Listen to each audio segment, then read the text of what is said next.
All right.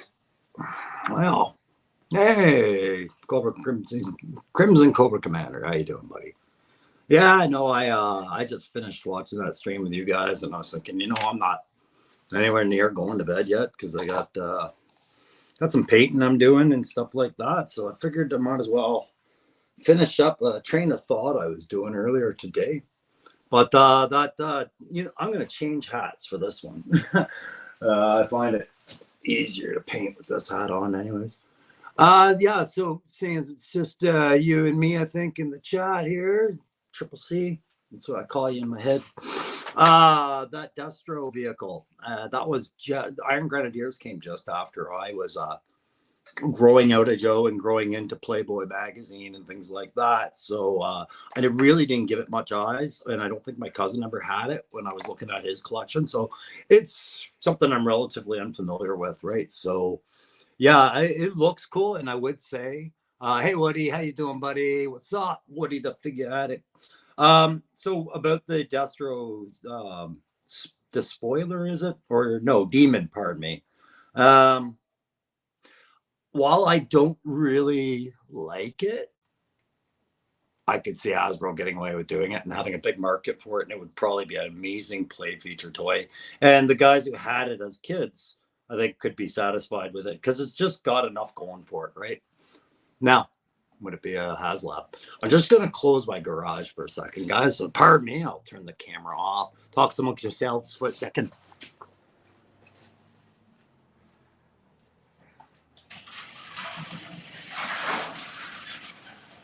There we go. Yeah, no, I was just taking the garbage out. I forgot it was garbage night tonight.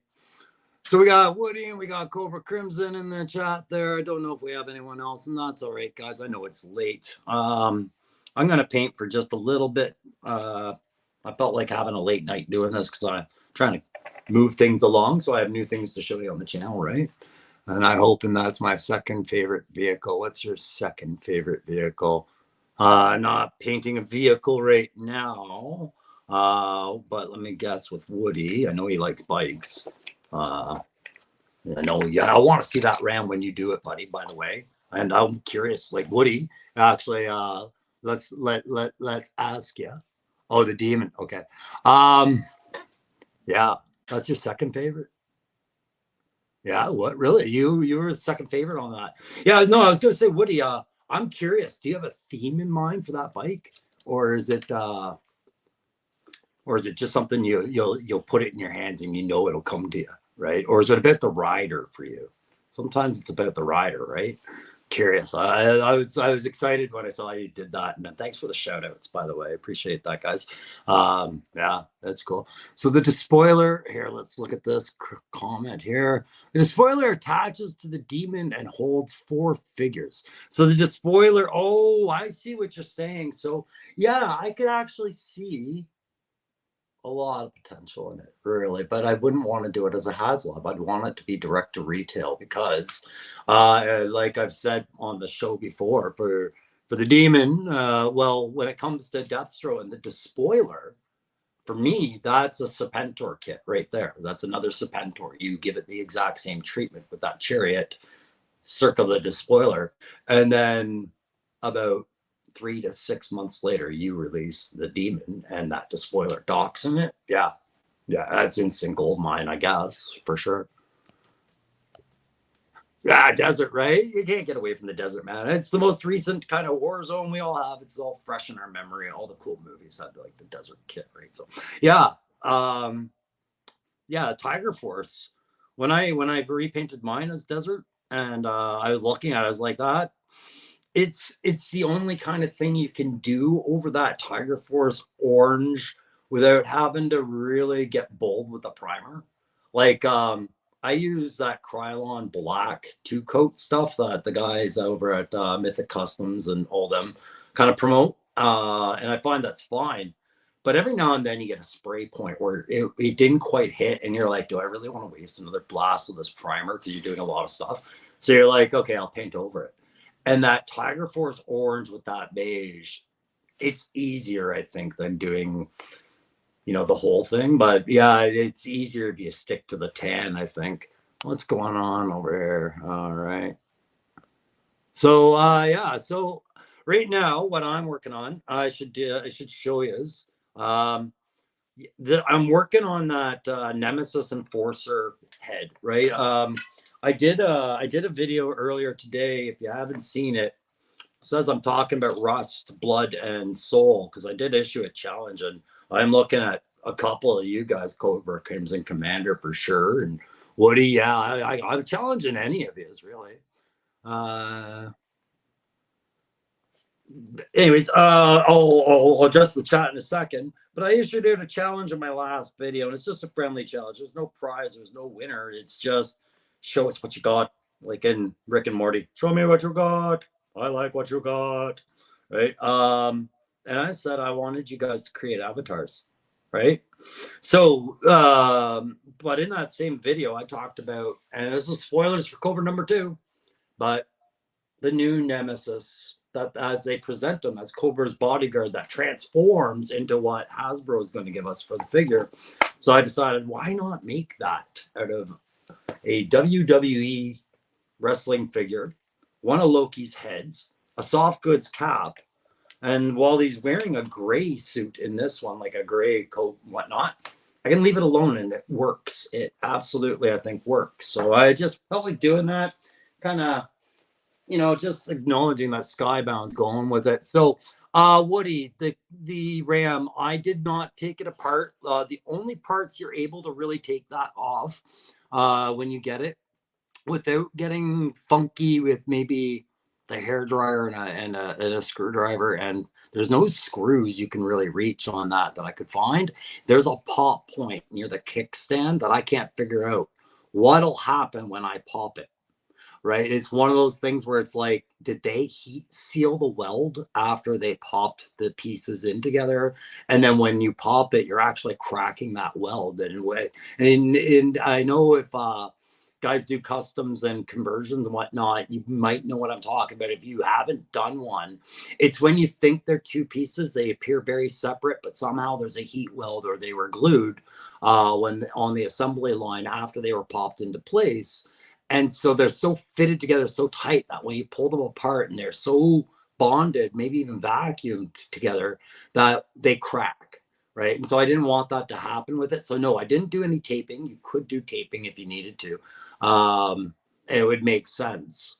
But what I found was once you do a repaint over part of that bike, anything you didn't paint over, say if you left the forward struts, the gray that they are or something, you'll notice the difference in the consistency of the paint types. Like it'll be a shine or a slight glaze over it that your paint didn't have. So I didn't do any taping off. I didn't take it apart. I just blasted that thing with some primer and went at her. And quite honestly, you want to be careful with your primer, right? That's not where you discover your primer has a clog or something like that. So you always give it a few good test blasts. Yeah, you know what I'm talking about, right? So yeah, so yeah, the Nemesis Enforcer head that I'm doing, when I did the video, he didn't have a beard. So that's why I was like, I'm gonna share how I'm doing beards on heads. And I'm gonna show you some more ways that I'm doing rust as I start to layer a pipe that I started and some fence that I started on the last video. So the Nemesis Enforcer head with the beard, right? I wanted to try and get that mustache that he had. And so all I've done is used a bit of the green stuff compound putty. Like I've got so much leftover Games Workshop materials from my 40K days that I'm just using it up. So the green stuff putty, it's that yellow and blue. You mix it together, it turns into green. There it is there. Right. And then I just the considerations I had to give was I had to look at the beard he had, right? Like I do want him to look like the guy as much as I can.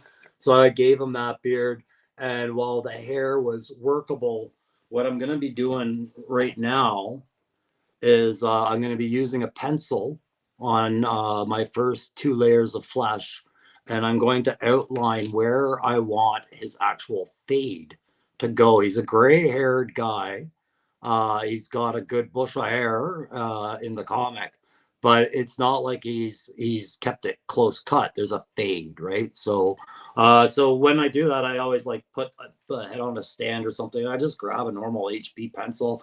I like using 9 millimeter pencils when I'm drawing or drafting, or it comes from writing orders in the field in the rain, quite honestly, and doing shit around orders out there. But what they're slightly harder, so they don't break as easily, and they're good for shading even. But yeah, I can work on things like plastic and wood and not worry about the tip breaking off as much, right? So I'm just doing a little pencil line of where I want that fade, his gray fade, to go into flesh. And then when I do my graying, which won't be tonight, it'll be tomorrow, figure Thursday, I'll have my template of where I want that to begin to fade, right? So I remember what I've done, and then I dry brush my gray over that. My nemesis and four, sorry, I'm just gonna go up. Thanks very much, Woody. And Woody, I figured you'd like him because he's gray, buddy. And you and I, we know our gray. We like our gray, right? Yeah, yeah, yeah. What was it you were called? Your German. Yeah, I can't remember the twist you called yourself, buddy, but you're not the first one I've met mixed race. That's like, man, like, yeah, it's unique that you have such gray hair. You've got a real camera presence with it, man. Take the hat off more and just let that shit fly. But yeah, I figured Nemesis Enforcer, I was like, he's gray. I'll talk to Woody about the gray. Look, I like the gray characters because I'm working on another gray character, guys. I'm doing my crow avatar, Blurman. Blurman, that was it, Blurman. I like the finest artists were made by some of the Blurman I knew.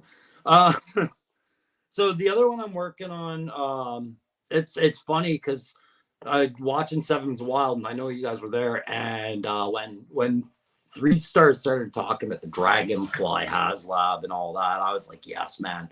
If that is the only way to get Wild Bill, then yes, I would do it, right? And as it is right now, I probably will be looking for one at some point, right? More so than I was ever compelled to do for a his tank. The Dragonfly is she's the finest of the beasts. You know what I mean? Like, how do you pick apart that vehicle? You don't pick it apart. You just stare at it in awe. But yeah, Wild Bill. So Loki gave me a Wild Bill head in my orders, like a little bit as a, thanks for plugging my stuff, right? And one of the things I've got to keep doing is, showing what Loki's stuff looks like painted and things like that. And then sending him some images. I want to start sharing some of this on Insta. But it came up, that I don't have an avatar of myself. And if ever I did, this would be the one, right? When I wear my hats. So I worked a green stuff beard onto him, just to go with the mustache, flow it into the mustache as much as I could. And then I'll do the gray and auburn kind of washes and dry brushes on it. And then I'll have my really cool crow contact for Joe, just the observer that seems to know everything and does nothing. Do you have an idea of the weapon I want for my figure? Yeah, I really do. It's I gotta talk to my boy Loki, because unfortunately I never thought of doing an avatar before. It was something I wasn't really thinking I could do, but now I'm like, why wouldn't you? I want my C8 back that I had overseas. Hey, Riley Cross is in the chat. Thanks for stopping by, guys. Yeah, just to address this question about the crow avatar I'm making. Yeah. I want my C8. So what the C8 is, I'll call it up on Google before all my batteries die. And that's kind of why I'm on the stream go right now. Hey, Gonzo, how you doing, buddy? Thanks for stopping in. Appreciate that. I know it's late, guys, but I figure if I'm killing time painting, why do it alone if there's others looking for something to watch, right? So I'm going to write it down, Canadian C8. Just to show you, this is the rifle I have my most experience with. Every tour I had one. It was the armored trooper weapon, right? And I carried it throughout my career. So that's it. And you guys recognize that as like your M4 carbines, similar designs, things like that.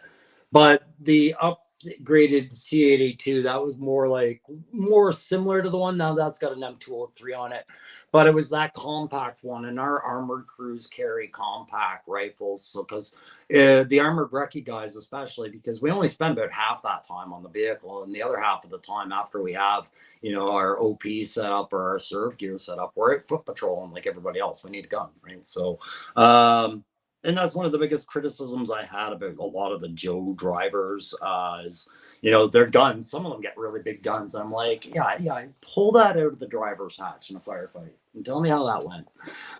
So we got, let's say hi to the chat, guys. I had a few guys bounce around since then. It's great. 6 of us in the chat. That's 7 more than I thought would be present. So we got Woody 222 I've been talking to. Maximilian Studios has joined us in the chat.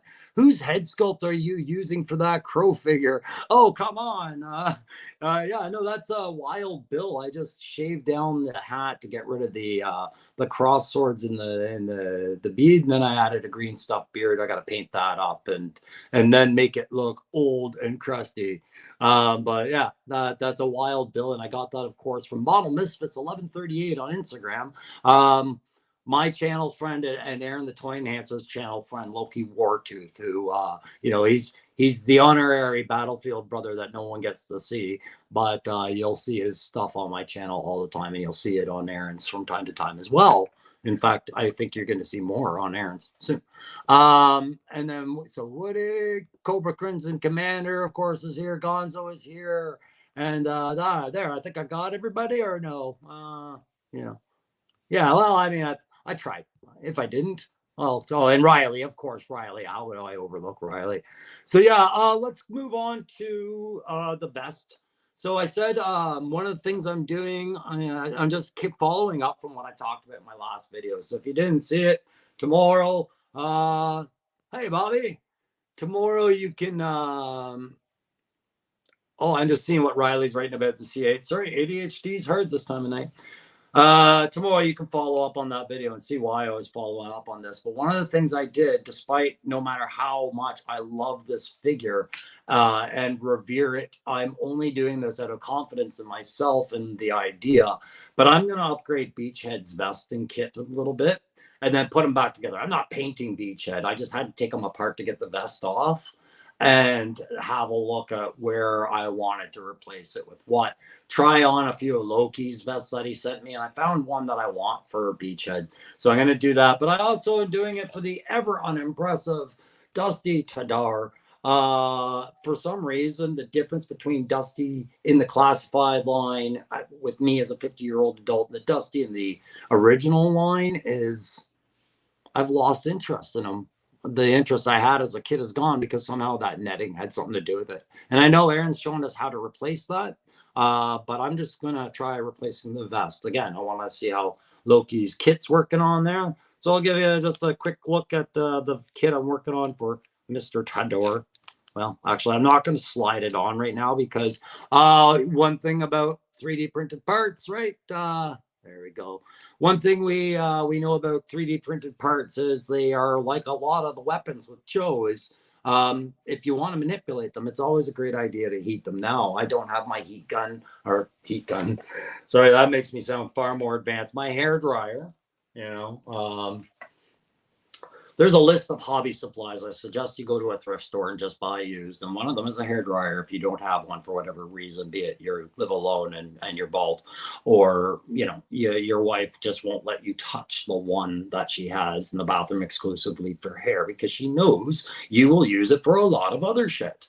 So go buy your own at a thrift store. Same as a kettle of water, because boiling and heating things is how you get this stuff off without cutting them in pieces like vests and whatnot. So this is Dusty's vest that I got from Loki there. I'm just giving it that desert tan appeal. I'm going to work that in because I want him to buff the 60th anniversary Desert Soldier who is buffing my Rams, right? So it's all part of a bigger picture. If I'm going to do it, there's a puzzle at play, right? So yeah.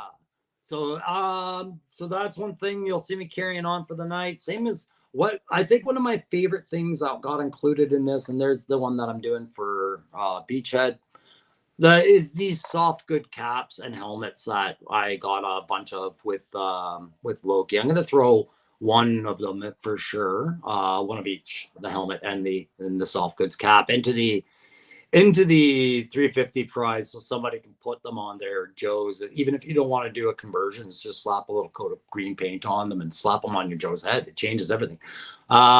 So they need desert bats. Who's saying that? Crimson, you're right. You know, guys, buffling my ram also sounds dirty. Yeah. So first things first, Riley Cross is going to test the new C8A4 next month with different sights. Yeah. You never got to fire one, but you get it's a really nice balance, right? And but yeah, it's that lightweight, it's collapsible. And Riley's also a fellow soldier, right? So you know as well as I do, doing that 13K BFT or going on a foot patrol anywhere, especially in the woods or any kind of rugged terrain, having a collapsing stock, being able to get that weapon's profile down and making that weapon a lighter weapon, that was the biggest favor they had done to us in a while, right? And so it even carried over to the C7, which is our version of your M16. That stock became collapsible. The materials went lighter, things like that. We love that, right? So I love that. Buffing my ram sounds dirty too. Yeah, things get dirty around these. But this comment, they need desert bats. Yeah, well, that is the one thing since I started my channel, guys, that has grown inside Crow's old brain housing, right? And you'll see it. We often don't see eye to eye on vehicles. Let's use that Demon, for example. Why? Because I was an older Joe fan, right? I was the guy that was there at 82 and collected to about just around Tiger Force and then walked away and went on to other things, X-Men comics and alcohol and drugs and girls and you know, all the other teenage angst stuff, right? But when Classified brings us all together and they don't follow a wave release, now suddenly we are all together in the same boat, and each of us is getting something out of these different waves from our different generations, right? So when I started this channel, I was like, I am diehard old Joe. Yo, Joe. All the other stuff after 87 was crap. Right. And then I was like, no, I'm going to challenge that perspective. And by doing that, I've learned to respect a lot of the ones you guys are seeing. So what I'm saying is, as we talk about the bat, right? If you start looking at those 97 and after company releases of Joe, like all the what is it, a Real American Hero, all the 3 3/4 stuff that they did after the 94 end of that Joe line with Hasbro. You know, a lot of collectors are after that, but there's a diverse range of bats we have just not seen, right? We just haven't seen them. Like the ninja bat, for God's sakes, there's a ninja bat. Arctic bats we've seen, those come from later in the line for sure. But you know, like there's everything's on the table, right? Emily said that. So bats are one of those things where at first, bats just annoyed the piss out of me because the entire concept of an autonomous killbot marching to its death completely alleviates the idea of a Cobra Trooper and a healthcare plan, right? So, yeah, there you go. Yeah, the hairdryer warning. Riley knows what I'm talking about. It says, I take my girlfriend's hairdryer when she's not around, and you try and stash it back. How's that work for you? Because you're using it more than her, right? So just get your own. I mean, $5 well spent to get a used hair dryer, man. You can pull them off any thrift store rack, and you just tell them I'm buying it for my girlfriend, but really you're buying it for your toys, right? So yeah, Dusty, I'm gonna do that to fold in those. So I'm gonna start working on that rust because I'm not gonna keep it a long stream tonight. I'm watching the time. I've already killed almost 25 minutes. So what I was showing the guys today was the different products I have to do different things. So I showed guys today on the video, I showed them blood for the blood god stuff, right? So this is liquid blood that dries and still looks wet. So you can use this to really gore up your scenery if you want to do a really gory scenery. Perhaps the Dr. Mindbender we all know should be out there. Maybe a bottle of that would help. Perhaps your dreadnoks need to make a point with a certain Cobra commander. Right? What? Ignore that I said that. Stop yapping and get to work. I'm about to, you. Jesus, don't come in here yelling at me, all right? This isn't Punk's channel. I'm not gonna deal with it as well as he does. I'm just gonna tell you, stop yelling. So thanks for showing up, Jay.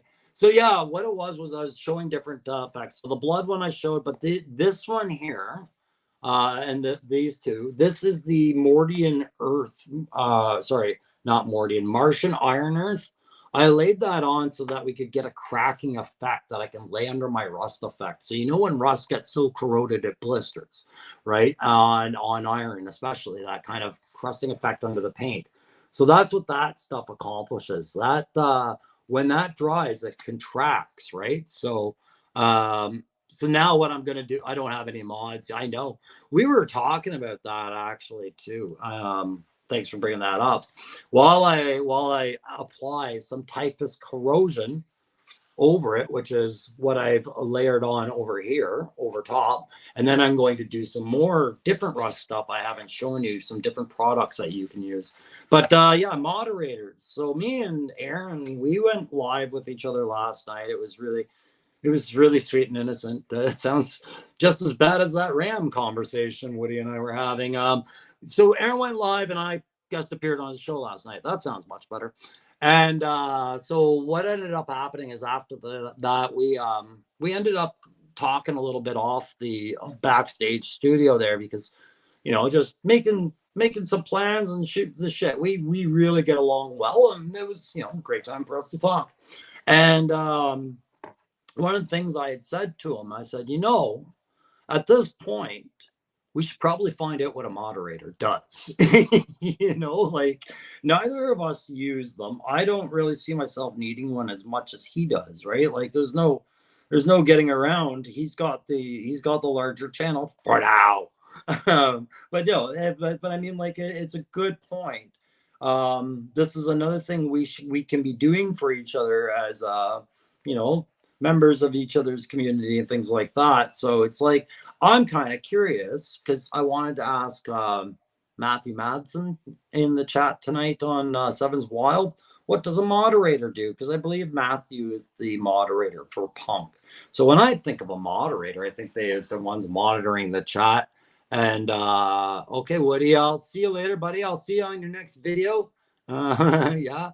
But I was like, yeah, you got to work with, you'll sleep when you're dead, eh? Well, I mean, don't step on my account. All I'm doing is just rambling, right? But yeah, I was saying that and what I think a moderator does is they're in there in the chat, and every now and then they'll also have like a sidebar discussion with the host going in the moderator chat or something. Like I have to explore StreamYard because it gives us an option sometimes.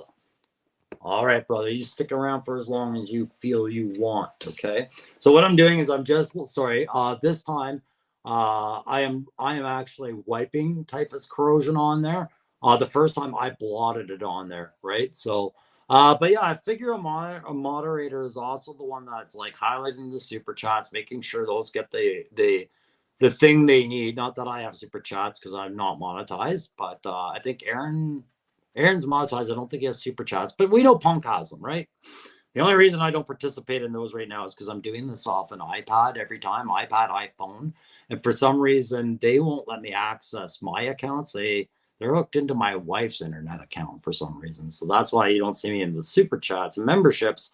Once I get my Chromebook set up and everything like that, I've got to figure out how to switch that so I can be more participant. But I think the moderator is the guy that also highlights certain conversation topics that the host wanted to cover that maybe a comment came up about and things like that. And they just guide the chat, right? Does anybody know anything differently about this out of the 7 in the stream? Gosh, I hope you guys put out 7 likes. Can you find a way to do 9? But yeah, I'm kind of curious what a moderator actually does and if Aaron or 3-star, or you know, any of us would really benefit it from it. Or if that's something that you only need for a channel where your live is probably over 60, 70 people, right? My lives don't ever surpass, I think, 18. I don't think I've had one go over 20. My collaborative lives with the boys, the Backyard Battlefield group, those go high enough. And I'm wondering if we need a moderator for that so that we can just focus on that, right? So, anyways, that's enough about the moderator. So that typhus corrosion in conjunction with this Mordian earth will give a little blistered rust effect for like iron and whatnot. So the next part I was going to show that I didn't show in my video, because I'm kind of covering a few different rust products because there's a lot you can do, is the weathering pencils. That these are really cheap, but I don't find I like them very much. Find them very difficult to kind of find my way with, but they're great for little spots like a weld seam that you want to just beat a little rust on, things like that. So let me show you what I'm talking about. So these ones I picked up at my local hobby stores. They're about $3 Canadian a pencil, maybe two. They're not much. This one is light rust, and they almost look like your normal pencil crayon, right? Like I honestly thought they were just pencil crayons, and somebody was coming up with an innovative way to rebrand them, but they are a different kind of graphite being used or something like that. So if I'm going to take, let's say I want light rust, you know what? Let me do it on the van. I'm going to do it on the van. I didn't use any pencils on the van, and I kind of wonder if the texture of the van might actually help with that, because that's dry, but it's still maybe a bit soft with the material. Overnight, I think it'd be a better time to try with the pencils, because the pencils use a bit of pressure, right? So with the van, what I'm going to do, guys, is I'm going to take this pencil and let me just move the camera forward a little bit so I can kind of put this, rest it somewhere. I need a pedestal for it. Let me create a pedestal. Here we go. Creating a pedestal with a jar full of water. This can't go wrong at all. No, because it's not high enough. That's fine. I'll lift it. So I'm going to focus on, let's do some rust up here where my fingertip is, where I had that light rust from the paint, right? So yeah, I'm going to just, I'm going to use this light rust pencil, and I have a second rust in here from that same company. I'm going to show you the differences on how they show up. Here we go. So I also have a medium rust. So I'm going to lay the medium rust on first, and then I'll lay the light rust on top. And I'll get to the chat here and have a look. Cobra Crimson Commander. You're confused. Is the backyard live stream on Saturday morning? No. So Saturday morning with GI Crow is my own personal show, but the guys are always free to come on. I have an open door policy with those two. So I'm talking about Down South 77 and 3-star draw, right? Because they're the clubhouse guys, right? They're the Backyard Battlefield group.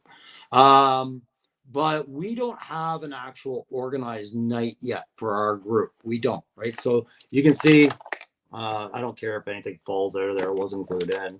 I'm just going to do this in front of you. So I've already started there. I'm going to work it down. I'm going to put it over the white right along this seam as well. So we'll just work it in. Don't worry about the stuff falling. It's fine. You can see that rip, and that's what I wanted because the texture of the band would pull that more for you. So you can see how these are meant to work on an ideal surface. But yeah, so GI Saturday mornings with GI Crow is my way I kill my Saturday mornings, and that's me creating routine content and live. And it's just as much for an algorithm as it is for me keeping amused and trying to keep you guys somewhat amused. And never be afraid, sometimes, if you want a good weathering effect, to take whatever you're working with and just rub your finger across it sometimes. Sometimes that's good to just kind of blend it a bit. Yeah, I'm going to get rid of all the debris I have in here. I had this as this is all VMOZX stuff, but the Care Bears are still in here for you, 3-star. You never did get that shipment because that truck had no plates. Nobody knew. But yeah, so I'm going to carry on with getting this crap out for a minute. And then I'll show you some more of the weathering pencil, and we'll see where that landed us. And then I've got a couple more pencils I'm going to do. I know. And if you guys don't care about pencils, that's fine. But that's kind of what the show is tonight. Me finishing off a thought loop I've been in on my videos of late. What do you guys think about the re-review idea? So if you didn't see that video earlier today, one of the things I was talking about is I think I'm going to go back to when I first started my channel back in July. So I thought it'd been a year. It hadn't been. I'm going to go back and pick out a few figures that I, maybe I have a change of stance on.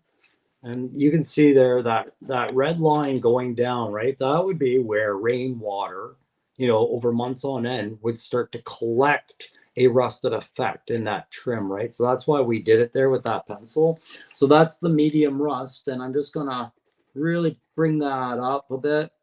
So it's really dark, and I'll even get it right on that trim line, and I'll stagger that trim line because the rust would follow the trim line down in a different way it would against the curve of the panel and then outward, right? It would actually race down that trim line a little bit more, I think, as it set in, and the less material it eats through, the faster it would go down, right? So we'll make the trim line like that. And you can see, like, it's not like a paintbrush. You're not putting a coat on, you're wearing it down, right? So yeah, so the pencils are good for that. And Jay Astro thinks that, there you go, you bring up a good point, like that water line in the rust, right? Like the water line in the rust, what I use for that is like a ruined dry brush, and I just drag the paint down. But you can do the same thing with these pencils, right? So oh my God, I wish I was an ambidextrous guy, but I'm not. But we're going to pretend like I am, okay? So I'm not an actor, but I play one on TV kind of effect. And by the handle is another spot that always seems to rust on old stuff, right? Especially a passenger door. If you're a single guy only driving your side of the vehicle, that handle might not have been lifted in 12 years for all you know, if you're a real handsome fellow. So maybe we'll just add a bit of that rust onto there as well. And we'll do one of those rain lines we were just talking about. So rain lines, if you think about a vehicle just sitting right there, you can see it's added up over top of that rust, and we'll bring it down and around. But a vehicle sitting for months on end in the rain, and the rain's going to drip through, of course, the usual breaches and any trim and the usual stuff. Like it's why houses have eaves troughs, right? So you don't get that drip down and then it turns to ice and things like that. At least that's what the Canadians do it for. But you got to think, as the thing rusts out, there's going to be new holes in that trim. There's going to be new breaches where the water overflows. Leaves will gather in to where water would have built up, and it'll overflow where the leaves gathered. So that's why you would get a rain line in weird spots, right? As the water would settle over months, and you would get these rusts, right? So I'm going to do a rain line right on this panel coming out of this rust here with this pencil. So you'd see, I don't have to put a lot of pressure, but I am kind of scribbling over it just because you want it seen a bit. And I'll bring that right down to there. And then, of course, when it would hit there, this would rust out even more as it would pool, collect, and corrode down here. Okay. So these are the considerations I give to rust. And I mean, like, it's just one of those things, like, I kind of became fixated on. I went through a whole phase where I was really big into rat rod cars and things like that. So, yeah, that's why you see me focusing on it right now. But a lot of backdrops for war scenes and whatnot. There's a lot of rust to have either in dead vehicles or burnt out metals and things like that. And all right, yeah, no problem there, buddy. You have a good night. It's great that you stayed up with us. Thanks very much. And guys, if you haven't checked out our good friend Crimson Cobra Commander, he's got an abundance of figures and vehicles. It seems like it's an endless tap, buddy. You are putting out like a video a day for sure. That's great. I'm really happy you are doing that constant algorithm sacrifice and putting at least a video a day into that to keep that algorithm fresh. Keep your name out there circulating. That's a great way to start off, man. And if you're starting off with that kind of footing, you're going to do well. And these guys are out there supporting you. I know that. So you have a good night, buddy. The winter put some custom rust on your Jeep. Yeah, right. That's a big thing. Riley and I are in Canada. So I know I've got guys down in California and you've seen snow. I know there's guys down in Louisiana, Tennessee, things like that. I don't know how much snow you guys see, but you got to think about how our vehicles have to deal with winter when we're seeing it up to 6 to 8 months out of the year, depending on where you live in Canada, right? Like picturing Montana if the weather flow never let up. You know, I like Montana. Montana's like my Alberta. Yeah, you can imagine those roads become quite the treacherous situation between the truckers and the drivers when, you know, half the season you have snow tires on, then the other half you take them off, you put your all seasons or your slicks or whatever you're driving around on. Then the snow falls before you put your winter tires on. We get a lot of chaos like that, right? So we have a lot of weather conditions. So one of the things they do up here up north, in Ontario is they salt the roads, or at least they used to. I think they still do it. They use a compound that still uses it. That's, of course, to break up that ice's ability to sheen on highways. And it's effective, but what that does is that rusts out the bottom of cars. So people buying a car in Ontario and all that stuff, they gotta pay that extra money on new cars or cars are buying to kind of get a rust protection going on underneath the car's undercarriage because that salt does degrade all that pipes and it does work into the frame. You will see a lot of rustier cars in Ontario than you'll see in Alberta because Alberta uses a soap composite kind of stuff. It's like a new chemical that they spray on the roads instead of using salt. So the cars don't have that issue. And a lot of countries, like I said, if you don't have to deal with salt on your roads, then you're not dealing with rust as much. So Canada, I feel like there's times Canada must be the rust capital of the world, depending on where you live, right? Because of that. So long-winded explanation for that. So now I'm going to show you a different pencil. There's our rain line, right? So I'm going to show you the light version, and I just want to see how that contrasts off there. So where it's going to lighten up is going to be on the outskirts of that line. I'm just going to lighten. Oh, geez. Yeah, that's the one thing I don't like about these. It's these LEDs break. So I'll just lighten up on the outskirts of it a little bit and then fade it into the trickle itself in a kind of a V shape like that. And then I'll smudge that in. And there, that's just two different pencils contrasting against each other. And there you're getting that ruster effect, right? So that's those two. Now I'm going to use a couple that I've never used before. I've had these sitting around, and I honestly thought this was for like Tiger Force autumn foliage when I got them. What happened was, you know, I'm buying modeling supplies, you know, once every couple of weeks, pretty plentiful. And when I see something that's on sale on the impulse side of the shelf, if it's at the right price and it's going to round my purchase up to an easier number, sometimes I'll pick it up. And weathering pencils were one of those things I wanted to try. So these were on sale one day, and these are from a company called Mr. Weathering Liner. And yeah, red, orange, right? Except when I read them today, it's actually rust red and rust orange. So I kind of want to see how those contrast against the other pencils I've used, the other paints I've used, and some of the weathering powder, just to see if that orange really looks, if it's going to turn up looking, if this is going to end up making them turn into, you know, Tiger Force Flint, if you know what I mean, if you agree with that. So where I would see some rusting with orange and red is down on the chrome, right? I did paint a layer of chrome paint on there. It doesn't look very chromy, but that's because I weathered the hell out of it. But I'm going to try some right here. So I had one of my light panels fall off earlier, and I'm just going to plop it back on there tomorrow at some point. It's not a big deal. And I'm going to use these on here while I get caught up on the chat really quick.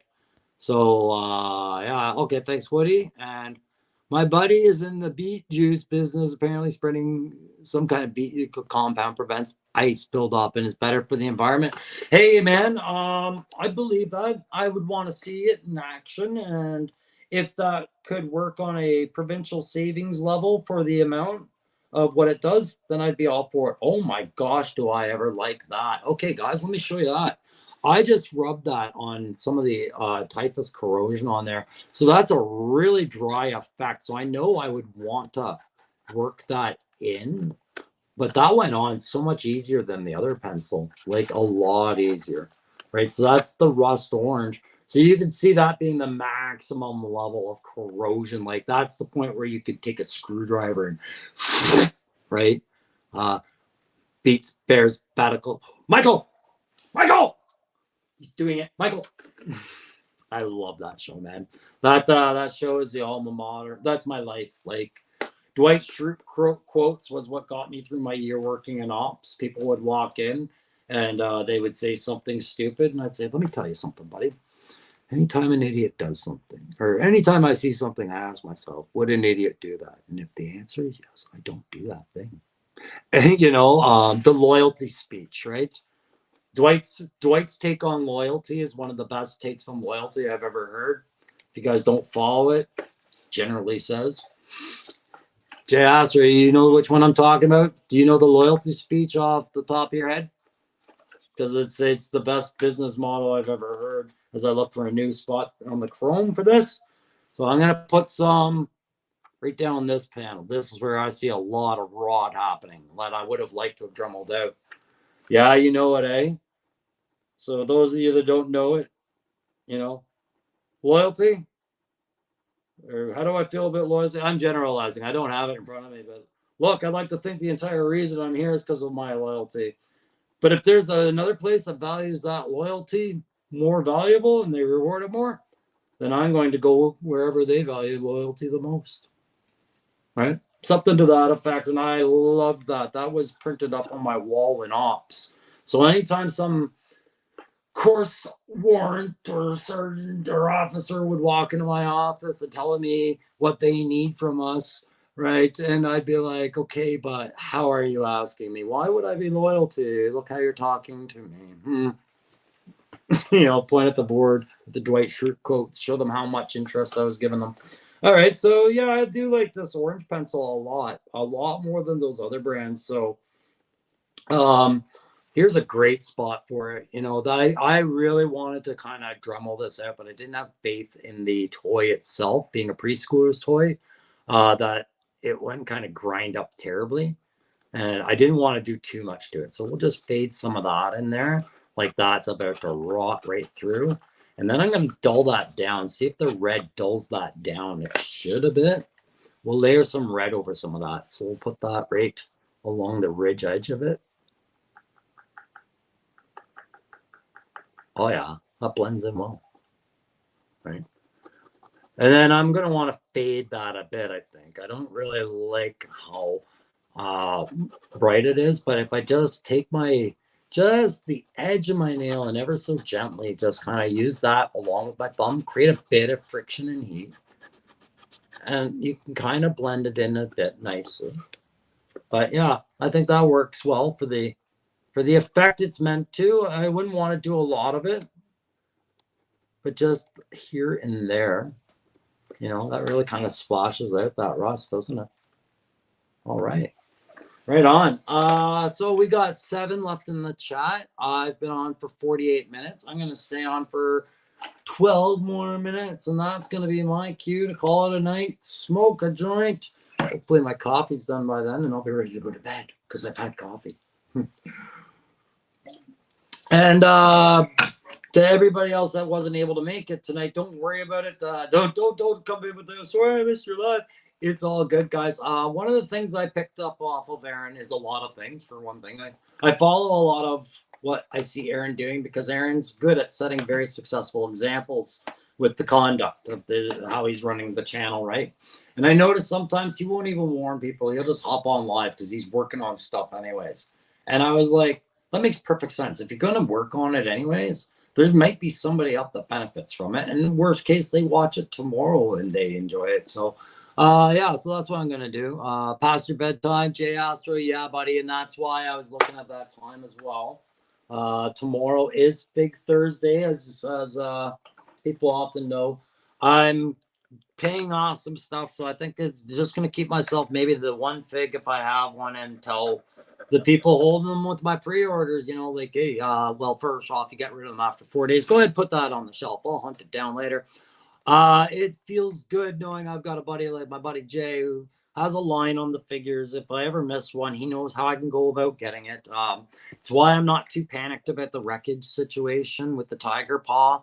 Um, I know that if they come up for pre-order and Jay's able to grab one, he'll ask me if I want one, and I can deal with it that way. And if not, you know, uh, there'll be plenty lying around when the resale market kicks in. If people want to get rid of them or do anything, but we better get used to that from Hasbro, right? So that's it for that weathering. What other thing was I going to show you that I've been working on? I got my Night Force tunnel rat that I'm going to end up doing a review on soon. I just kind of wanted to have a Night Force display for them. But this little hovercraft thrift store has been a kick and a blast. But I think tomorrow or the next day, once I get a new supply of glue, I gotta find something to have this as an option where it's closed off or opened, right? So I can put Kid in there, or I can do something fun. So I'm thinking like a little half cage because I need it for his legs. Like I had to bore that out so he could get his legs straight. They had a little half wall in there. So I'm going to do something about that tomorrow. But the paint I'm using on this, it shows up so differently on the camera. But this is called the Night Scales, and it's part of a triad night paint system. This is this is part of it, the Raven Black. So they use a base, a mid, and then a final coat. So you're supposed to use the three paints in order. And then it's really effective with like car paint. But what I wanted was a paint layer that could represent like a stealth paint coating for Night Force stuff, right? Because I was like, yeah, they're stealth and surveillance and things like that. So when you see it on the shelf, it looks very black, and then when you get it up, it almost takes on a gray shine. So that's very different, but that's what I'm doing on the jet skis and that's what I've been working on. And then I haven't been showing this a whole lot, but this week I'm gonna set forth to turn this into my variant of, I don't know, I might call it the General, even though the General was a very different vehicle. Because I know there's a ton of vehicles later in the line classified wouldn't go to, but this wouldn't make a good Havoc, right? Even though we all want to have cross country figures, wouldn't make a good Havoc. But I thought about the General. Thought it'd be a good one for them to drive around in. Maybe Beachhead drives around in the General to go with my mean dogs, but I can't call those mean dogs. But there'll be a mean dog tribute, and I'll call them mad dogs. How's that? Everything I get gets a working title until it's done, and then we settle on it, just like how the Gambler came about. So, yeah. So, still 7 left in the chat, just kind of kicking it. Hopefully, you guys are working on some projects or, you know, doing something productive. You're not just staring at me because you're too high to go to bed. But if that's you, I'm proud of you. I'm proud of you. You do you. All right. I'm gonna keep working on this rust tomorrow, but I want to use up. I want to use up the last few minutes and ask about the channel and stuff like that, guys. If you ever get an idea of reviews you want to see, some content or discussions you want to have, you just always feel free to put it in there. Send me a message, say, hey, I thought of this and you guys could try this, or it'd be cool if you talked about this once in a while. Like, I'm always willing to take advice on the channel, right? That's why you see me going after guys like other content creators. It's not because it's like, hey, look at me. It's like, hey, man, I want to know what you did about this, or I want to see what's coming ahead. But so I'm going to talk to a guy that's been there, right? Like, that's where that nature is. Because I'm not pipe dreaming that this is going to be a successful channel, but it's fun and I'm keeping it fun. But I'd like to see it do something, right? That's why I'm working the ADHD stuff. And my buddy Daredevil Dave, you are here just in the last 5 minutes of it, buddy. 5 minutes, because I said I was just going to pop on for an hour. I've just been showing a variety of different rust products that I'm using because I'm doing a lot of rust with my backdrops because of that turtle layer. Yeah, a lot of metal back there. And so when I'm doing my tutorials right now, guys, oh, it's good timing because my battery's running dry too. Nice. When I do my tutorials, guys, oh, okay, and I do have questions. Sorry. What I'm trying to do is not just show you the products I'm using them and where I'm getting them and kind of how I'm using them, but I also want to show you kind of the thought process of where it goes. So when you watch the video, what I was talking about with this isn't a splot accident. Okay, I mentioned this area in the video, and why these crusts are on this side is because this prop piece, I have it that this curved side will be a road, so I'll have a little bit of pavement on this side. You'll have the pipe and the ironwork here, and then this will be the waterfront because I need a waterfront display for night force, right? When you think about waterfronts, and those of you who live in coastal cities, if you've got a point to bring up to it that I haven't considered or anything like that, go ahead and put it in there. I always benefit from the chat that way, right?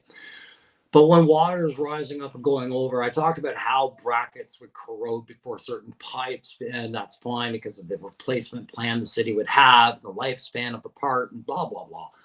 But I talked about spots where water would pool is where you would see a lot of rust bleed on pavement. You would see a lot of like the rust runoff off the pipe, but also a lot more of the blistering and corrosion would happen in these pooling areas, and you got a lot of discoloration. So that's where this is going to be focused. It's going to be cement, but I want to have the rust discoloration bleeding out into the cement, right? And so when I do it, what I'm doing kind of thing, I'll try and show what I'm thinking at the time and why the logic is there, because I started calling the show the tactical perspective. So you share this perspective. So Crow, how do you stay focused or attempt to stay focused? What helps? Okay, so I am on Ritalin, right, daily. That's for my ADHD. It was a medication. We didn't know how much I needed it until I had it. And even on Ritalin, this is about as focused as I can get.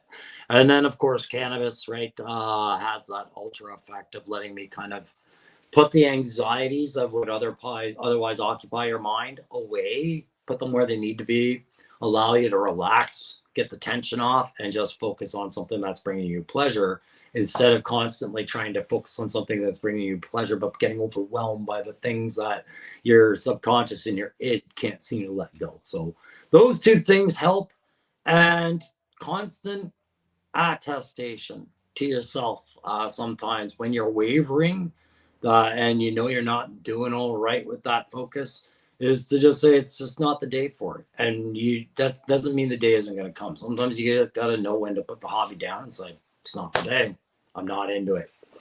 So is this where all the cool kids are hanging out? Same time, Toys is in the house. If you guys haven't checked that channel, good to see you, Shane. Do check out that channel, right? Few new channels in the community. The boys were talking about it on Sevens Wild. Aaron's talked about it. I've talked about it. Punk's talked about it. It's great to see. And I got into that whole preachy mode, right? And started saying, hey, you guys, I wish somebody would have drawn us a map when we started our channels, right? So I kind of, I don't know. I was talking about it with Aaron. It's like, I feel bad sometimes when I figure wag and say, well, these guys need to know. Like, I'm speaking from such a place of experience. I'm not there. I'm not the successful channel. I'll pretend I am sometimes, but that's that daily affirmation because I know this channel will go exactly where I want it to go, and it has been, and it's great. But man, sometimes you got to be your own cheerleader. You know what I mean? So yeah, that's why we do that. But sometimes it's nice to hear people cheer for you on their channels, and that's why I think we mention these new channels as much as we do. Because God, I know Aaron and I, we appreciated it every single time somebody would mention our channel, right?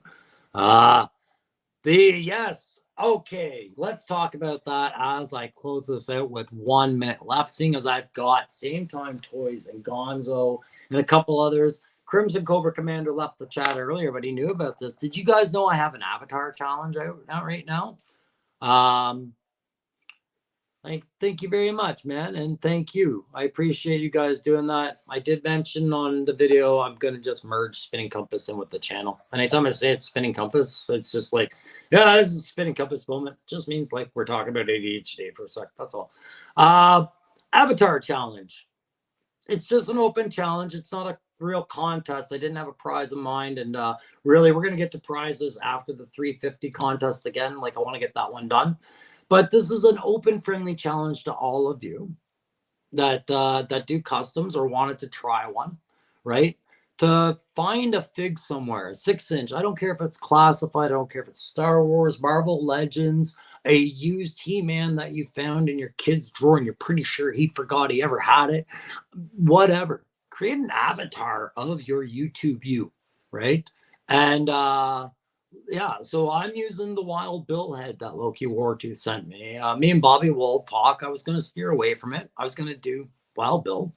And he was like, no, you should do an avatar. That would be fun. And he was like, yeah. And I was like, yeah. Why not? I mean, it's a community thing. Why can't we have that much fun? I've seen some other guys do some amazing avatars of themselves. So I'm going to do this one as the old crow.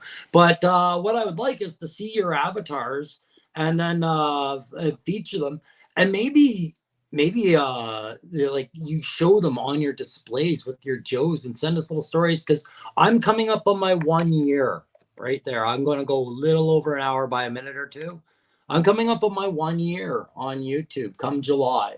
And I think it would be really great to have a video where I talk about, like, I show kind of where I started. I talk about where I started, and then I show what the subscribers I got were and show them their avatar pictures along with some of the other stuff you've been working on, because I'm trying to get these video shorts together and do all this other stuff, but that would be something cool. So that's an open challenge. And I know because Loki Wartooth just said he's going to accept that and he's going to do it. So we'll get caught up in the chat and I'm going to say good night, guys. And so, yeah, please do that if you guys don't mind. And oh, I only have one subscriber to go. I'm at 349, are we? So me and Aaron are going to sit down with a pen and paper and we'll go through that 350 contest thread, the one that I told you had to enter on if you've entered. We'll get all the entries out there, and then Aaron's going to help us pick a winner for that. And then I'll get set to work on doing that, the display and the art and stuff like that. As soon as they make a headband figure, you're done, eh? So that was something I was doing on mine as well. I am doing a headband, but I am designing mine around Kevin Costner in Yellowstone. I just have an end state headband that comes at it from a very different approach. I don't like that 80s. He almost reminds me of a DuckTales villain, that headband. You know what I mean? Thanks very much, Gonzo. And you guys, I'm going to just say good night. Sorry, but Leafs Bruins is going to be awesome. Buddy, yeah, right. We are shit in the bed, though, tonight. We lost to Tampa and to Florida back-to-backs. Gonzo, all right. Yeah. I mean, I got respect for the Hawks. They're not my favorite team, but I don't hate them. I like a lot of U.S. teams, but the Leafs are my boys. The Leafs will always be my boys. But listen, thanks very much for spending that hour with me, guys. Thanks for hitting that like. Thanks for subscribing. It was awesome seeing you guys. Seven's wild. Man, I got to tell you, I like that Pop Blender and 3-Star Duel. It's something about them having that shared past being related that makes that duel work, eh? Like, that is cool. And guys, trust me, as you get going with your channels, you're going to have rapport with other guys, and there's going to come a time where you're going to start considering doing live, and you'll know when you find the right guys to do live with, because you'll feel it almost the instant you sit down and start exchanging some ideas together, and the other guy's finishing your sentence, or vice versa. The other guy gives an idea that you were like, that was in front of me the whole time. Thank you. Right. And that's how we feel about you guys. So thank you very much for all that time, guys. Yeah, the savers for life night, guys. And I'm gonna end the chat. I say goodnight forever, but I will see you guys tomorrow for Fig Thursday. See who we're showing off and see where I get on some of these rusty little pieces of crap projects. Take care, guys. Bye.